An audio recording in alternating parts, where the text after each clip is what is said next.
오늘은 마태복음 이제 네 번째 강해입니다. 네 번째고 제목은 진짜 회개와 가짜 회개를 구분하는 방법에 대한 말씀을 나눌 텐데 가짜 회개가 뭔지 오늘 말씀을 통해서 오늘 본문 안에서 나누도록 할게요. 첫 번째는 그러니까 진짜 회개란 뭔가, 그리고 두 번째는 진짜 회개와 가짜 회개를 구분하는 이 방법, 열매가 뭔가 있나, 또 마지막 세 번째는 마지막 때 나의 사명과 부르심은 무엇인가, 이것에 대해 나누겠습니다. 우리 먼저 오늘 말씀 한번 다시 한번 볼 텐데 우리 1, 2절 같이 한번 우리 합독할게요. 1, 2절 우리 같이 한번 읽겠습니다. 시작. 그때 세례 요한이 이르러 유대 광야에서 전파해 말하되 회개하라 천국이 가까이 왔느니라 하였으니. 아멘. 첫 번째는 진짜 회개가 뭔가라는 주제인데, 세례 요한은 이제 6개월 정도 예수님보다 일찍 태어났죠. 그보다 먼저 일찍 태어났고 이제 공적 사역을 시작하시는 예수님 앞에서 광야에 외치는 자의 소리가 바로 이 세례 요한이었어요. 광야에 외치는 자의 소리가 세례 요한의 사명이었고 부르심이었어요. 그러니까 세례 요한의 메시지를 압축해서 한마디로 말한다면 뭘까요? 회개하랍니다. 회개하라. 회개하라. 회개한다는 것은 무슨 의미냐면 그 의미는 진짜 회개가 뭔가, 그 부분을 함께 좀 볼게요. 회개하라 천국이 가까웠느니라 이렇게 말씀하고 있는데, 회개는 신구약을 전체를 통틀어서 관통하는 주제예요. 구약에서는 선지자들이 뭐라고 외쳤냐면 슈브라고 하는 돌아서라, 돌이켜라, 회개하라 이렇게 외쳤던 메시지를 선포하셨고, 예수님께서도 이 땅에 오셨을 때 신약에서는 메타노이아, 회개를 외치시면서 예수님도 등장하시죠. 그래서 우리가 복음에 있어서 회개를 말하지 않고 복음을 말할 수 없다. 이것이 우리가 회개가 얼마나 중요한지를 볼 수 있는데, 회개는 이제 복음의 시작이고 첫 걸음이고 첫 번째 계단이고 첫 번째 문을 여는 것 같은 것이 이 회개예요. 회개가 무엇인지 아는 게 참 중요한데, 그런데 우리가 아는 것보다 더 중요한 게 뭐냐면 회개를 하는 거예요. 우리가 회개를 하는 거예요.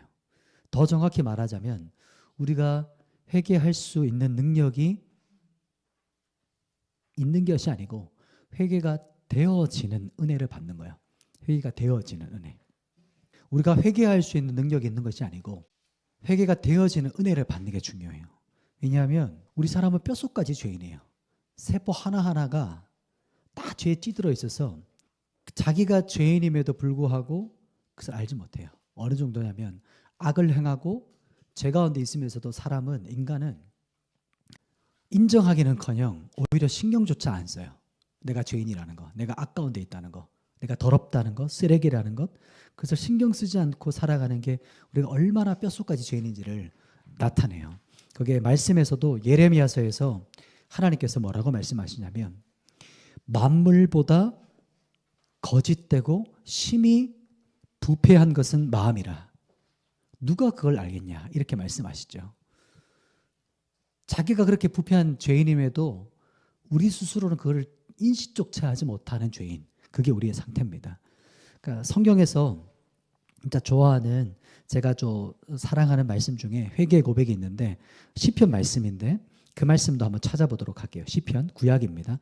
구약으로 한번 가보죠. 구약 시편 51편이에요. 시편 51편 10절부터 12절. 시편 51편은 다윗이 범죄하고 나서 회개했던 그 회개예요. 밧세바 동침하고 나서 나단 선지자 앞에 말씀을 통해 깨닫고 회개로 나아갔던 그 고백인데 우리 같이 한번 읽어볼게요. 시편 51편 10절에서 12절 세 절을 같이 읽겠습니다. 시작. 하나님이여 내 속에 정한 마음을 창조하시고 내 안에 정직한 영을 새롭게 하소서. 나를 주 앞에서 쫓아내지 마시며 주의 성령을 내게서 거두지 마소서. 주의 구원의 즐거움을 내게 회복시켜 주시고 자원하는 심령을 주사 나를 붙드소서. 아멘. 다윗이 밤새도록 눈물로 회개하며 씨름해요. 51편의 고백처럼. 그때 하나님께 구했던 마음이 정한 마음과 정직한 영을 구합니다. 다윗은 하나님 앞에서 정결한 마음, 정직한 심령으로 회복되기를 간구했어요. 다윗의 회개에서 가장 중요한 고백이 이제 17절 말씀이거든요. 그 가장 핵심 고백인데 우리 17절도 같이 한번 읽어보도록 하겠습니다. 시작. 하나님께서 구하시는 제사는 상한 심령이라 하나님이여 상하고 통회하는 마음을 주께서 멸시하지 아니하시리이다. 아멘. 이 고백은 우리 그리스도인의 신앙생활에서 우리 자세와 중심이 어때야 되는지를 우리에게 딱 나타내주는 고백이에요. 하나님께서 원하시는 제사, 우리가 본문의 51편 전체 이 문맥을 본다면 진짜 회개라고도 볼 수 있죠. 하나님께서 원하시는 진짜 회개는 상한 심령이다. 상한 심령은 상하고 통회하는 마음이다. 그 다음에 또 그렇게 고백을 하죠. 이 상하고 통회한다는 것은 예를 들면 이런 거예요. 유리가 완전히 산산조각 나는 것처럼 팍 떨어져서 깨어지는 것처럼 우리 마음을 깨뜨리고 찢으며 회개하는 것이 바로 상하고 통회하는 마음이다. 이렇게 말을 하고 있어요. 여기서 상하고 통회하는 마음이 이제 히브리어에서는 수동형이거든요. 수동형. 그러니까 쉽게 말하면 내가 깨뜨리고 부서뜨리는 것이 아니고 내가 깨뜨려지고 부서뜨려지는 것을 말해요. 그래서 참된 회개는 내가 하는 것이 아니고 회개할 수 있게 해주시는 거예요. 참된 회개는. 예를 들면 이런 겁니다. 칠흑같이 어두워요. 칠흑같이 어두운 곳에 있을 때 시력이 좋고 나쁨이 아무 소용이 없어요. 아무런 빛이 없어. 그러면 누구 눈이 좋고 누구 눈이 나쁘고 아무런 소용이 없어요. 그 말은 무슨 뜻이냐면 내가 아무리 내 죄를 돌아보고 묵상해도 빛이 비춰지지 않으면 아무 소용이 없다는 거예요. 뭐가 없을 때까지요? 빛이 비춰지기 전까지요. 그래서 그때 하늘이 열리고 빛이 비춰지면 빛이 비춰질 때 자기 죄를 밝히 보게 돼요. 깨닫게 되어져요. 그때서야 죄를 알아요. 내가 죄인이라는 걸. 그래서 빛이 비춰지는 모습을 사도 바울이 고린도 교회 성도들에게 고백하는데 그 부분도 한번 우리 같이 고백해 보시죠. 고린도 후서입니다. 우리 다시 신약으로 가서 고린도 후서 말씀 함께 찾아볼게요. 고린도 후서 4장 6절입니다. 우리의 마음에 빛이 비춰지는 것을 사도 바울이 고린도 교회 성도들에게 이렇게 말합니다. 고린도 후서 4장 6절 읽어보도록 할게요. 어두운데 빛이 비치라 말씀하셨던 그 하나님께서 예수 그리스도의 얼굴에 있는 하나님의 영광을 아는 빛을 우리 마음에 비추셨느니라. 아멘. 우리 한 번 더 읽어볼까요? 6절 시작. 어두운데 빛이 비치라 말씀하셨던 그 하나님께서 예수 그리스도의 얼굴에 있는 하나님의 영광을 아는 빛을 우리 마음에 비추셨느니라. 아멘. 어두운 데에 빛이 비치라 이렇게 말씀하셨죠.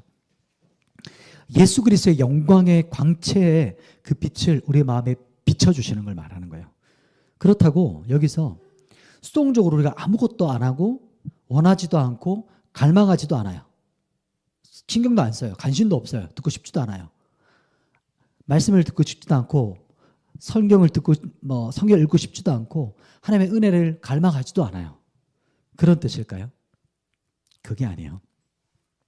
다윗의 고백처럼 다윗이 뭐라고 말하냐면 상하고 깨어진 마음, 애통하는 심령으로 하나님께 나아간다는 거예요. 이것이 복음 안에 있는 신비인데 내가 행해야 되지만 내가 행한다고 다 되는 건 아니에요. 그러나 내가 행해야 되어져요. 이게 수백 년 동안 이게 좁혀지지 않은 신학적인 갈등인데 알미니즘과 칼비니즘의 차이죠. 여기서 이제 저도 예전에 이걸로 밤새 토론하는 것보다 이제 하나의 예화를 들었던 그 에이든 토조가 했던 말이 기억이 나요. 그때도 이런 신학도들이랑 신앙이 있는 사람들이 그렇게 밤새도록 토론하고 싸웠대요. 칼비니즘과 알비니즘. 내가 행해야 되냐 아니면 주권이냐 우리의 행동이냐. 그렇게 뭐라고 말하냐면 에이든 토저가 밤새도록 했던 그 신학 토론의 결론은 안 난다는 거예요. 나는 그 시간에 오히려 말씀을 보고 성경을 읽고 하나님께 가까이 나가겠다. 이렇게 고백해요. 그러니까 정말 중요한 거는 회개의 정의를 넘어서서 회개하는 거예요. 실제. 그러니까 회개가 되어지는 능력, 은혜를 받는 게 훨씬 더 중요한 거예요. 우리가 가난한 심령으로 하나님의 은혜를 구걸하고 갈망하고 주님의 빛이 나를 비춰주시도록 나의 심령에 비춰달라고 애통하고 회개하는 그 진짜 회개, 이것이 중요하다는 것이에요. 우리가 이런 진짜 회개로 나아가는 우리 한 사람 한 사람이 되기를 축복하고 또 갈망합니다. 아멘. 우리 두 번째는 마태복음, 우리 오늘 본문으로 다시 오면 마태복음 3장 5절 6절 부분부터 한번 같이 읽을 텐데, 두 번째는 진짜 회개랑 가짜 회개를 구분하는 게 뭔가, 그 방법과 열매가 뭔가, 그것을 함께 살펴볼 겁니다. 우리 마태복음 3장 5절 6절 같이 한번 읽어보겠습니다. 시작. 이때 예루살렘과 온 유대와 요단강 사방에서 다 그에게 나와 자기들의 죄를 자복하고 요단강에서 그에게 세례를 받더니. 아멘. 두 번째는 진짜 회개와 가짜 회개를 우리가 구분하는 방법이에요. 그래서 열매를 통해서 구분하는데, 어떻게 해야 이 구분할 수 있을까 우리가 살펴볼 텐데요. 자기를 한번 돌아보세요. 자기 자신을 한번 생각해 보세요. 내가 하는 회개, 나는 회개했어 라고 하는데, 내가 하는 회개가 진짜인지 아니면 가짜 회개인지 어떻게 알 수 있을까요? 진짜 회개와 가짜 회개를 구분하는 방법이 뭘까요? 회개 진정성이 뭘까요?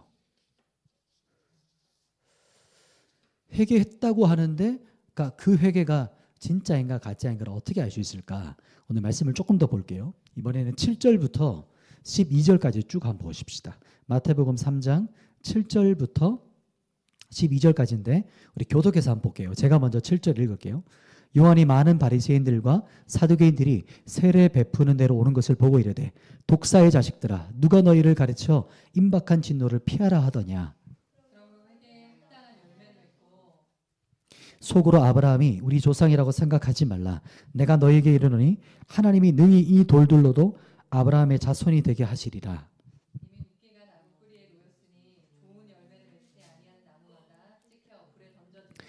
나는 너희로 회개하게 위하여 물로 세례를 베풀거니와 내 뒤에 오시는 이는 나보다 능력이 많으시니 나는 그의 신을 들기도 감당하지 못하겠노라. 그는 성령과 불로 너희에게 세례를 베푸실 것이요 손에 키를 들고 자기의 타작마당을 정하게 하사 알곡은 모아 곡간에 들이고 죽정이는 꺼지지 않는 불에 태우시리라. 아멘. 바리새인과 사두개인들이 세례 요한의 회개 메시지를 듣고 자복하며 요단강에 나와요. 지금 나오고 있어요.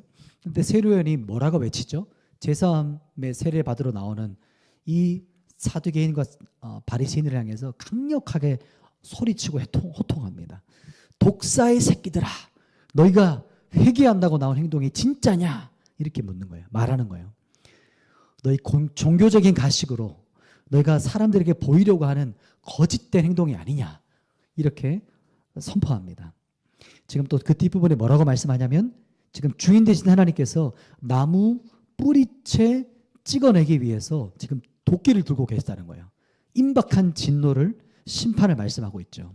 그래서 껍데기밖에 없는 쭉정이는 꺼지지 않는 불에 던져버릴 것이다. 이렇게 세례 요한이 외치는데, 우리는 지금 글로만 봐도 엄청 살벌하고 엄청 신랄한 심판 메시지죠.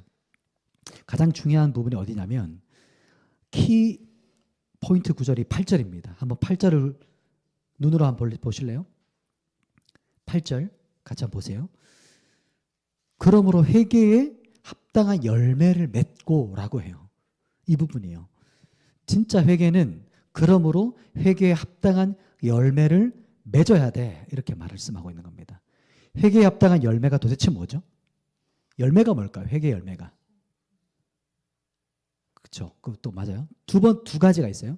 큰 기둥이 두 가지가 있는데 진짜 회개와 가짜 회개를 구분하는 기준이기도 한 이 두 기둥은, 첫 번째는 죄로부터 돌이키는 거예요. 죄에서 돌이키는 것. 두 번째는 하나님을 향하는 것이에요. 하나님을 향하는 열매예요. 이 두 가지 열매를 말하는 거예요. 기둥이에요. 첫 번째가 뭐였어요? 죄로부터의 돌이킴이라고 했어요. 우리 조금 더 깊게 생각해 본다면, 죄로부터 돌이킨다는 것은 구체적으로 어떤 죄와 우상에서 돌이킨다는 거예요. 구체적인 대상과 무엇으로부터 돌이키는 걸 말해요. 끊어내는 걸 말합니다. 끊어내는 것. 부서지고, 부서뜨리고 깨뜨리는 거예요. 내 삶의 죄가 깨달아지고 인정되는 겁니다. 이게 처절하게 그 죄에서 돌이키는 행동, 그 행동의 열매가 나올 때 아, 이 사람이 첫 번째 기둥이 있구나, 열매가 있구나 라고 해서 구분하는 거예요. 두 번째는 우리가 죄로부터 이제 이 어떤 죄를 향하다가 돌아섰어요. 돌이켰어요. 두 번째는 하나님을 향하는 거예요. 이게 연결되어 있어야 돼요. 하나님을 향하는 갈망, 추구를 말해요. 하나님을 향한 갈망, 추구. 그래서 진짜 회개는 우리가 회개는 유턴이라고 하잖아요. 그렇기 때문에 그래요. 죄를 향한 발걸음, 마음을, 손길을, 발걸음을 멈췄어요. 그러면 그 다음에 다시 반대로 돌아서서 하나님을 향한 손과 발과 마음과 갈망과 추구로 나아가는 것이 진짜 회개라는 거예요. 그래서 회심이다라고 말하잖아요. 그래서 회심은 회개와 믿음 이렇게 말하거든요. 그래서 진짜 회개 한 사람은 하나님을 향한 추구와 갈망하는 방향을 가요. 여러분 질문해 보세요. 자기 스스로 한번 진단해 보세요. 나에게 그런 에너지가 있나? 내가 그런 원함이 있나? 나는 하나님을 더 알기 원해요. 하나님께 더 가까이 가기 원합니다. 하나님 더 사랑하기 원해요. 하나님과 더 함께 하고 싶습니다. 하나님 뜻대로 살고 싶습니다. 하나님의 뜻대로 살고 싶어서 어떻게 하냐면 하나님의 뜻이 담긴 뭐를 읽어요? 성경을 읽어요. 성경을 읽어야 되는 종교적인 행위가 아니라 해야 되는 게 아니라 왜냐하면 하나님의 뜻이 여기 담겨 있기 때문에 하나님의 마음이 여기 있어서 하나님의 마음을 알고 싶어. 하나님의 뜻을 알고 싶어. 하나님의 말씀, 계명의 뜻대로 살고 싶기 때문에 말씀을 연구하고 왜냐하면 우리가 지금 구체적으로 어떻게 사는지를 성경에 안 나와요. 왜냐하면 이것을 통해 해석해서 구체적인 삶의 영역에 적용하기 위해 하는 거예요. 그냥 성경 지식을 쌓는 것은 종교적 행위를 넘어 죽는 거예요. 지난주에 살펴봤던 것처럼. 왜 성경을 읽고 여러분 묵상하고 연구하십니까? 하나님의 기쁘시게 하고 싶기 때문이에요. 하나님이 나를 통해 기뻐하기 원하는 열망과 갈망이 있어서 그런 거예요. 이것이 여러분 마음에 있어요? 질문인 거예요. 여러분 마음 안에 이런 에너지와 갈망이 있는가? 이것이 거듭난 사람, 진짜 회개, 회심한 사람의 특징입니다. 첫째와 둘째를 한번 합치면 진짜 회개가 무엇인지 분별이 되는 거예요. 오늘 본문에서 말하는 회개에 합당한 열매를 자신에게 정직한 심령으로 질문해 보세요. 나는 하나님을 믿고 난 후에 그 전에 추구했던 갈망, 그 죄죠? 죄를 향한 갈망이 끊어졌고 버리고 돌아섰습니까? 그리고 또 연결되는 동작이죠. 죄를 사랑하고 갈망하고 원했던 그 본성을 끊고자 하는 거룩한 열망이 있나요? 왜냐하면 하나님을 향한 배고픔과 굶주림이 우리 안에 있기 때문에. 질문할게요. 하나님 사랑하십니까? 하나님이 기쁘시게 해드리고 싶습니까? 하나님은 더 알기 원하세요? 하나님의 뜻대로 살고자 하는 원함과 갈망이 있습니까? 예스라고. 그렇다면 여러분은 진짜 회개예요. 지금 여러분 하고 있는 회개들이 진짜라는 거예요. 지금 정확한 또 정직한 심령으로 바르게 지금 하나님을 향하고 있다는 겁니다. 우리가 성경을 읽고 교회 다니고 예배를 드리죠. 오늘 주일이잖아요.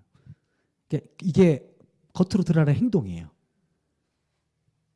그런데 전혀 다른 마음과 의도로 똑같은 이 행동, 성경도 읽고 교회도 다니고 예배 와서 앉아있고 예배를 드리는 거 똑같이 할 수 있어요. 똑같이 행동할 수 있어요. 그러면 진짜인지 가짜인지 어떻게 정확하게 구별하죠? 에이든 토저 목사님이 말했던 것처럼 그 책 제목이 이렇게 말해요. 나는 진짜인가 가짜인가? 진짜 회개는 구체적인 죄에 어떤 것이 있어요? 돌이킴, 끊어냄의 열매가 있고 두 번째는 뭐가 있을까요? 그렇죠. 하나님이 하는 거예요. 끊어내야 돼요. 죄를 향했던 마음을 끊어내는 거예요. 첫 번째가. 그 다음 두 번째 연결되는 것이 하나님이 하는 갈망이에요. 이게 진짜 회개예요. 그래서 진짜 회개는 하나님이 향한 갈망과 사랑이 있다는 것. 우리 마지막 세 번째 한번 살펴볼게요. 마지막 세 번째는 우리 엘리야 영으로 왔다는 이 세례요한을 보면서 나의 부르심 뭔가, 마지막 때를 살아가는 나의 사명과 부르심이 무엇인가를 우리 세례요한을 보면서 한번 살펴보려고 합니다. 우리 조금 다시 위로 올라갈 텐데 마태복음 3장 1절과 2절 말씀을 같이 한번 다시 읽어볼게요. 마태복음 3장 1, 2절 같이 선포합니다. 시작. 그때 세례 요한이 이르러 유대 광야에서 전파하여 말하되 회개하라 천국이 가까이 왔느니라 하였으니. 아멘. 세례 요한은 구약 이후에 400년의 침묵기가 있었어요. 그 침묵을 깨고 새벽의 침묵을 깨고 회개를 선포하면서 이스라엘 땅에 등장합니다. 세례 요한이. 그래서 구약의 마지막 선지자가 이제 말라기서라고 나오긴 하지만 이 진짜 마지막 선지자는 이 세례 요한과 같은 거예요. 왜냐하면 예수님 때부터 이제 신약이 열려지는 거거든요. 그래서 이 세례 요한은 엘리야 영이 가진 자인데 구약의 이사야와 또 구약의 말씀에 예언되어 있는 말씀, 구약에 예언되어 있는 선지자예요. 이미 예언된 선지자입니다. 세례 요한도 예수님께서 세례 요한을 향해서 뭐라고 말씀하셨냐면 엘리야라 이렇게 말씀하거든요. 그러면 세례 요한이 어떤 사람이길래 어떤 부르심과 사명이 있었길래 세례 요한을 엘리야라고 했을까요? 예수님께서 말씀하신 말라기 예언을 한번 볼게요. 말라기서 한번 보세요. 말라기서 찾아보십시오. 말라기서 4장 5절 6절 말씀이에요. 말라기서 4장 5절과 6절 두 절을 같이 한번 선포해 볼게요. 말라기 4장 5절 6절 시작. 보라 여호와의 크고 두려운 날이 이르기 전에 내가 선지자 엘리야를 너에게 보내리니 그가 아버지의 마음을 자녀에게로 돌이키게 하고 자녀들의 마음을 그들의 아버지에게로 돌이키게 하리라. 돌이키지 아니하면 두렵건대 내가 와서 저주로 그 땅을 칠까 하노라 하시니라. 아멘. 말라기 4장 1절에 보면 이렇게 나와요. 용광로 불같은 날. 그리고 오전에 첫 번째 보면 여호와의 크고 두려운 날. 이게 구약의 관용구 같은 표현인데 이게 마지막 때 심판, 하나님의 진노와 심판을 나타내는 그런 표현이에요. 이 말씀은 이중적인 예언의 성취거든요. 이중. 이렇게 산과 산이 겹쳐 보이지만 실제 멀리 있는 것처럼 앞에 발을 향한 예언에 있었고 더 그 다음 단계를 향한 예언이 성취되는 본문이 이 말라기 4장 말씀인데 6절에 보시면 이제 세례 요한이 5절과 6절에 엘리야의 영을 가진 자다 이렇게 말씀하고 있죠. 엘리야의 영을 가진 세례 요한의 소명이 뭔가? 오늘 우리가 말라기서 말씀을 보면 아버지의 마음을 자녀에게 돌이키게 하고 그리고 자녀들의 마음을 아버지에게로 돌이키게 하는 것이 이 엘리야의 영을 가지고 온 그 사람의 사명이다. 부르심이다. 이렇게 말해요. 이것은 이제 크게 보면 하나님 아버지의 마음을 자녀, 우리에게 돌이키는 것이고 우리의 마음이 하나님을 향하는 것이기도 해요. 그런데 좀 더 넓게 본다면 부모와 자녀의 연합이에요. 아버지의 마음이 자녀에게, 자녀의 마음이 아버지에게 돌아가는 거예요. 그리고 이 부분을 조금 더 확장해서 세대와 세대 연합을 또 말하기도 해요. 세대와 세대 연합되는 것이죠.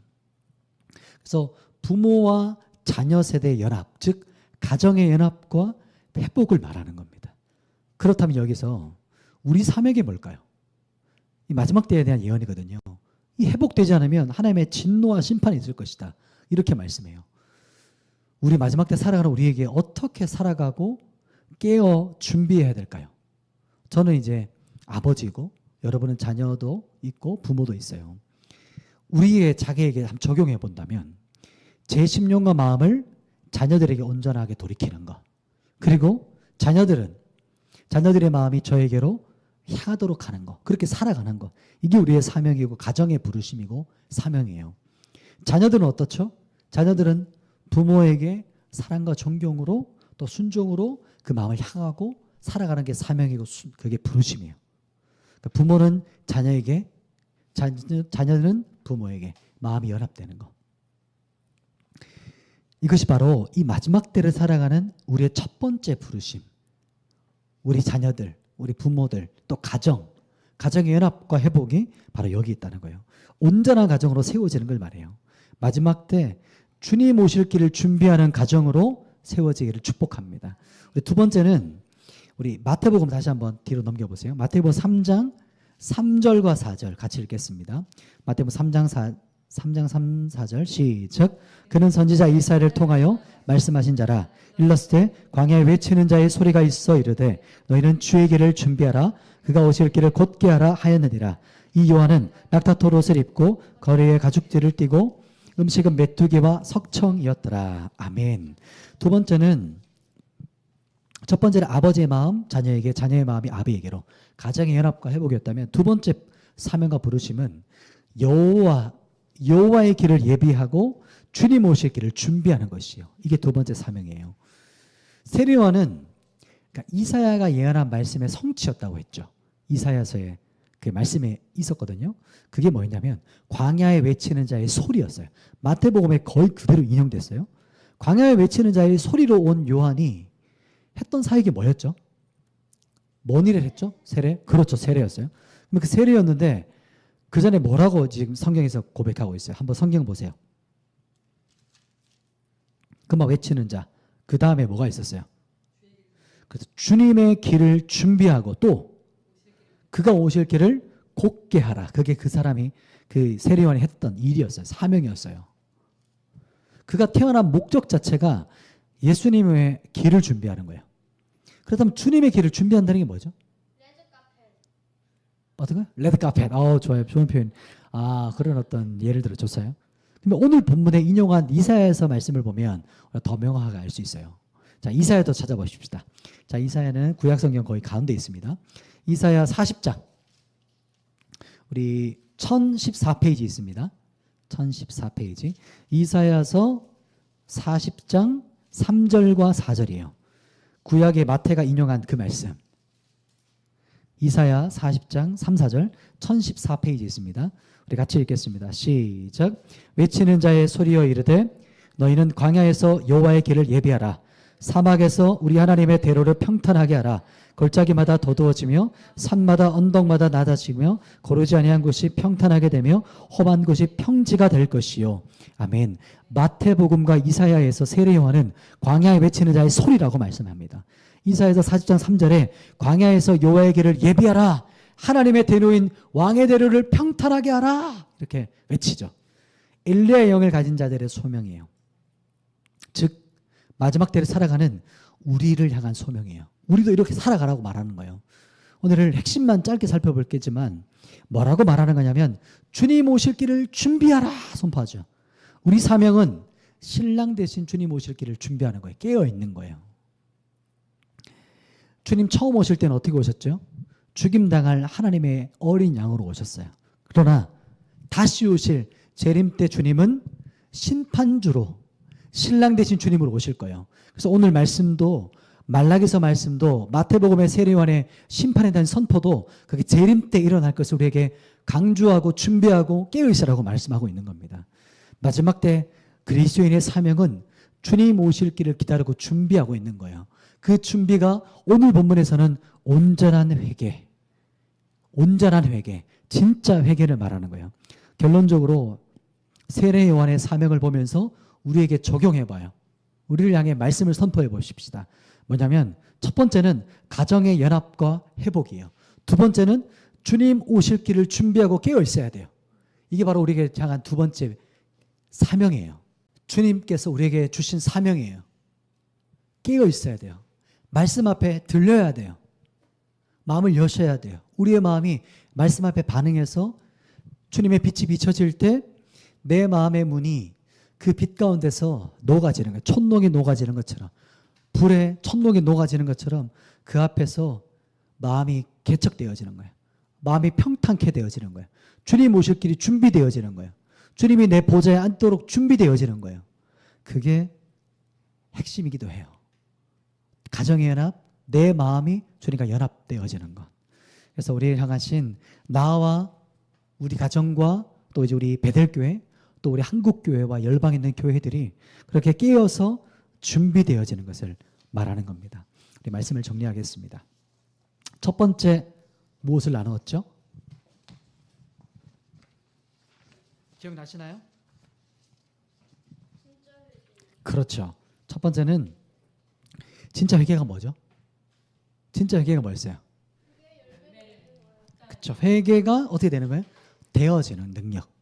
그리고 회개가 되어지는 은혜를 받는 거예요. 내가 하는 것이기도 하지만 내가 하는 게 아니라 되어지는 것이다. 이렇게 고백을 했어요.